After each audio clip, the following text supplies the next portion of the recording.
Сайн байна уу? Номын ертөнц клубын гишүүн Анаж байна. Марлаа. За өнөөдөр бид амьтдын тухай номын аль номыг ярих вүлээ? Өнөөдөр бид амьтдын тухай 50 номын зэрлэг амьтдын нууцлаг ертөнц гэх номыг ярих байгаа. За юуны өмнө зохиолчийн талаар бидэнд товч мэдээлэл хүргээч.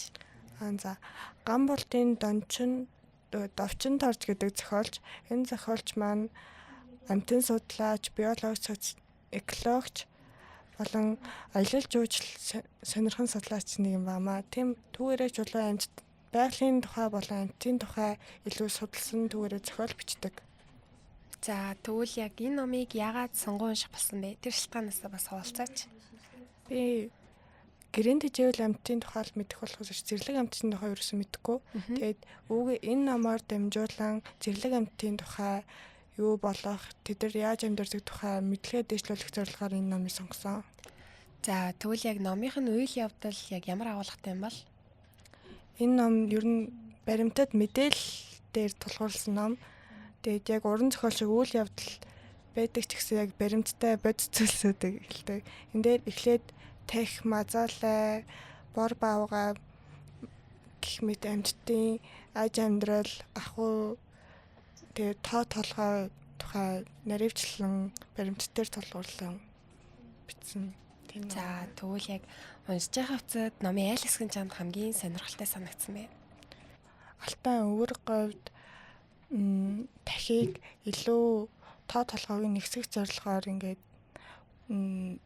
сөрөгжүүлэх маягийн зүйл болж байгаа. Энэ сөрөгжүүлэх процесс нь гадаадаас тахиудыг оруулж ирээд энэ тоо толгойг нэгсэх зорилготой болохоор энэ сөрөгжүүлэх процесс нь айгүй хаант улс шиг тийм түүхийг харуулсан санагдсан. Энэ айгүй сонирхолтой санагдсан.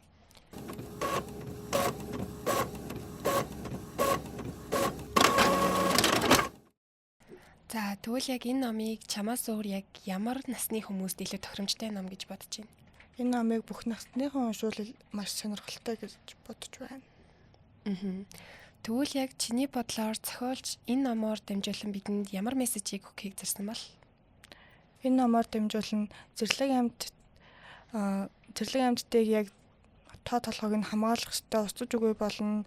Нэг бид нэр чихмэллийн л харах боломжтой гэд ингээд санаа зовоод яг судлаачид л ингээд санаа зовж байгаа болохоос энгийн иргэд нэг санаа зовдөг штэ.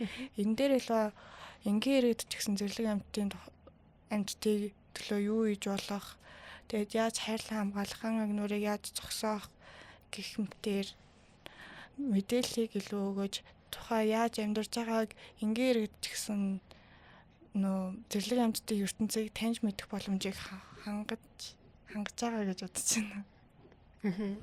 Тэгвэл яг чамд уншиж байх үед хамгийн их эмзэглэмээр хэсэг байсан уу? Хамгийн их эмзэглэмээр хэсэг нь манай Монгол Улсын бахархалт шүү гэдэг шанхар шүү цахилгааны утаснуудаас болоод ингээд маш ихээр шатах тийм тохиолдлууд маш ихээр гарч байгаа.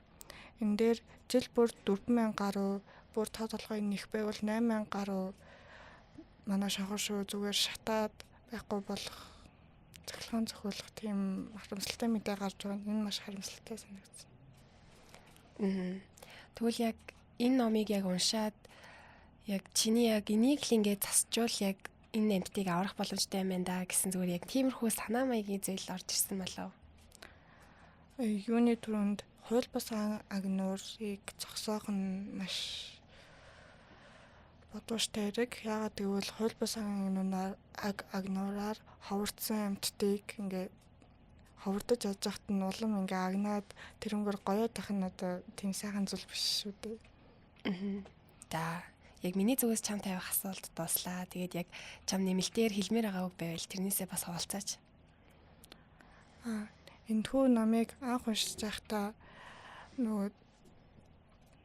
одоо монголчууд болон хүмүүсүүд яг гэрээнд хичээмэл амьдтай ч гэсэн яг бүрэн дүрэн сайн хайрлах сураг байгаа шүү дээ. Тийм болохоор зэрлэг амьтдыг яаж сайн хайрлах тухай нэг сан би мэдэхгүй байх гэж би хувьдаа зүгээр бодож байсан. Гэтэ энэ номыг уншсанаар зэрлэг амьтдыг хайрладаг, түүний төлөө юм хийдэг ямар олон хүмүүс байдаг, өөр хүүхэдчээ нэр өгөөд, дахид нэр өгөөд тохиолгон нэртэйсэн айгүй хөрхөн.